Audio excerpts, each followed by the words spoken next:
കോൺഗ്രസും ഇന്ത്യ മുന്നണിയും പ്രതീക്ഷിച്ച വിജയമാണിത്. വളരെ പോരാടിയുള്ള വിജയമാണ്.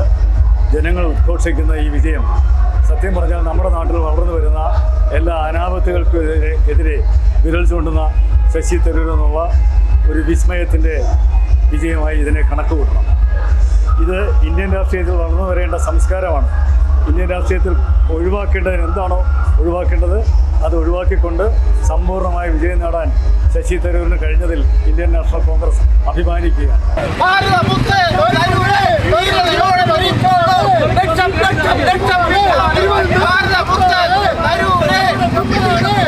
അപ്പോൾ ഈ തിരഞ്ഞെടുപ്പിൽ ഇത്രയും വലിയ വിജയം കേരളത്തിൽ കൈവരിക്കുവാൻ കഴിഞ്ഞത് മാർക്സിസ്റ്റ് പാർട്ടി ഗവൺമെൻറ്റിൻ്റെ തന്നിഷ്ടപ്രകാരമുള്ള അതുപോലെ തന്നെ അഴിമതി നിറഞ്ഞ സ്വജനപക്ഷപാതം, ജനദ്രോഹം, വിലക്കയറ്റം ഇതെല്ലാമാണ് ഇത്രയും വലിയ വിജയം നമുക്ക് നേടിത്തരാൻ കഴിഞ്ഞത്. മാത്രവുമല്ല, കേരളത്തിലെയും ഇന്ത്യയിലെയും ജനങ്ങൾ മതേതരത്വവും ജനാധിപത്യവും പുലരണമെന്ന് ആഗ്രഹിക്കുന്ന ആളുകൾ. അപ്പോൾ അതിൻ്റെ ഒരു വലിയ വിജയമാണ്. മാത്രമല്ല, ഇന്ത്യ മുന്നണിയും ഇന്ത്യൻ നാഷണൽ കോൺഗ്രസും ഒക്കെ വലിയ ഗൃഹപാഠം നടത്തിയാണ് ഈ തിരഞ്ഞെടുപ്പിനെ നേരിട്ടത്. ആ ഗൃഹപാഠത്തിൻ്റെയും ഒരു ഐക്യത്തിൻ്റെയും കൂട്ടായ്മയുടെയും ഒരു വലിയ വിജയമാണ് നമുക്കിവിടെ കാണാൻ കഴിയും. ഈ വിജയം മാർക്സിസ്റ്റ് പാർട്ടി ഗവൺമെൻറ്റിൻ്റെ കനത്ത പ്രഹരമാണ് ഏറ്റിരിക്കുന്നത്. ഈ വിജയത്തിൽ കോൺഗ്രസ് കേരളത്തിലെ മുഴുവൻ ജനങ്ങളെയും അഭിനന്ദിക്കുകയാണ്. അവരോട് കടപ്പാടും കൂറും പ്രകടിപ്പിക്കുകയാണ്. കേരളം ആഗ്രഹിച്ചൊരു വിജയമായിരുന്നു ശശി തരൂരിൻ്റേത്. ആദ്യഘട്ടമൊക്കെ കുറച്ച് നമ്മൾ ടഫായിട്ടിരുന്നു. പിന്നീടായപ്പോൾ നല്ലൊരു വിജയം തന്നെ. ഒരു 15,000 വോട്ടുകൾക്ക് വിജയം നേടിയിട്ടുണ്ടായിരുന്നു. എന്തായാലും സന്തോഷം മാത്രം. 3ാമത്തെ വർഷവും ശശി തരൂർ ഇവിടെ വിജയിച്ചിരിക്കുന്നു. 4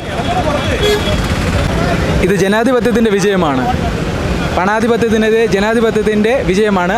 കേരളം ഉറ്റുനോക്കിയ ഒരു മണ്ഡലം തന്നെയായിരുന്നു തിരുവനന്തപുരം. ഈ തിരുവനന്തപുരത്തിൽ നമ്മുടെ ശശി തരൂർ, വിശ്വപൗരൻ ശശി തരൂർ 15,000 വോട്ടുകൾക്ക് മുകളിൽ ഇവിടെ ലീഡോടുകൂടി കേന്ദ്രമന്ത്രി രാജീവ് ചന്ദ്രശേഖരനെ പരാജയപ്പെടുത്തിയിരിക്കുന്നു. ഈ വിജയം കേരളത്തിലെ ഓരോ ജനങ്ങൾക്ക്, ജനാധിപത്യ മതേതര വിശ്വാസികൾക്കും വേണ്ടി സമർപ്പിക്കുന്നു. 2014 ശേഷം മോദി ഇന്ത്യയുടെ പ്രധാനമന്ത്രി ആയി വന്നതിന് ശേഷം അദ്ദേഹം കാട്ടിക്കൂട്ടിയിട്ടുള്ള എല്ലാ പ്രവണതകളും ഏകാധിപത്യപരമായ രീതിയിൽ വൺസൈഡായിരുന്നു. അതിന് ഇന്ത്യയിലെ ജനങ്ങൾ കൊടുത്ത ഒരു മറുപടിയായിരുന്നു ഈ 2024 ഈ തെരഞ്ഞെടുപ്പിൻ്റെ ഫലമെന്ന് പറയുന്നത്. ഈ 2024 തെരഞ്ഞെടുപ്പിൽ ഇന്ത്യ ഒരു മതേതര രാഷ്ട്രമാണെന്നും ഇന്ത്യയുടെ ഭരണഘടന നിലനിൽക്കണമെന്നും ഏകസ്വരതയുടെ ഇന്ത്യയിലെ ജനങ്ങൾ ജീവിക്കണമെന്നുള്ള ഇന്ത്യയിലെ ജനങ്ങളുടെ ബഹുഭൂരിപക്ഷം ജനങ്ങളുടെ ആഗ്രഹമായിരുന്നു ഈ തെരഞ്ഞെടുപ്പിൽ ഇപ്പോൾ പ്രതിഫലിച്ചിട്ടുള്ള ഈ ഒരു റിസൾട്ട് എന്നാണ് എനിക്ക് പറയാനുള്ളത്.